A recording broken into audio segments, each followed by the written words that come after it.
మేసేందుకు BC హాస్టళ్లే దొరికాయా మీకు? BC హాస్టళ్లలో అవినీతి రాజ్యం. పిల్లలకు భోజనం, వసతి లేకపోయినా పట్టింపులు లేవు. లంచాలు ఇస్తేనే బీసీ హాస్టళ్లకు బిల్లులు పాస్. బీసీ వెల్ఫేర్ హాస్టల్ను అవినీతికి కేరాఫ్ గా మార్చారు దందాకోరులు. మరో మాటలో చెప్పాలంటే బీసీ హాస్టళ్ల నుంచి దండుకుంటున్నారు.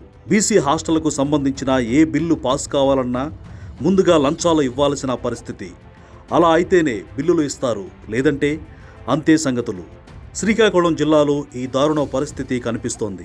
ఇక్కడ జరుగుతున్న దందా ఏంటంటే, బీసీ హాస్టళ్ల వార్డెన్లు లంచాలను పట్టుకొచ్చి ఉన్నతాధికారులకు ఇవ్వాలి. హాస్టల్లో ఎంతమంది విద్యార్థులు ఉన్నారో లెక్కేసి ఒక్కో విద్యార్థి తరపు నుంచి నిర్దేశించిన మొత్తం లంచం రూపంలో చెల్లించాలి. ఇలా ఉన్నతాధికారులకు లంచం ఇస్తే తప్ప బిల్లులపై సంతకాలు కూడా జరగడం లేదు. మెస్ బిల్లులు చేతికి రావాలంటే 1%, ఏరియర్స్ ఇతర బిల్లులైతే అంతకంటే ఎక్కువ లంచం ఇవ్వాల్సి వస్తుంది. నెలవారీ మామూళ్లు అందుతుండడంతో పిల్లలకు సరైన భోజనం, వసతి కల్పించకపోయినా అధికారులు పట్టించుకోవట్లేదు.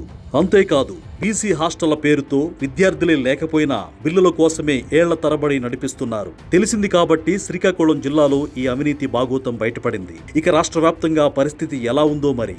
బీసీ సంక్షేమ వసతి గృహాల్లో ఈ స్థాయిలో అవినీతి జరుగుతుంటే ప్రభుత్వం ఏం చేస్తుందో అర్థం కావడం లేదు. పైగా బీసీలకు అంత చేస్తున్నాం, ఇంత చేస్తున్నామని కోతలు కోయడమే తప్పించి లోలోన జరుగుతున్న వసూళ్ల పర్వం, అవినీతి అక్రమాలు ఈ ప్రభుత్వం కళ్లకు కనిపించడం లేదు.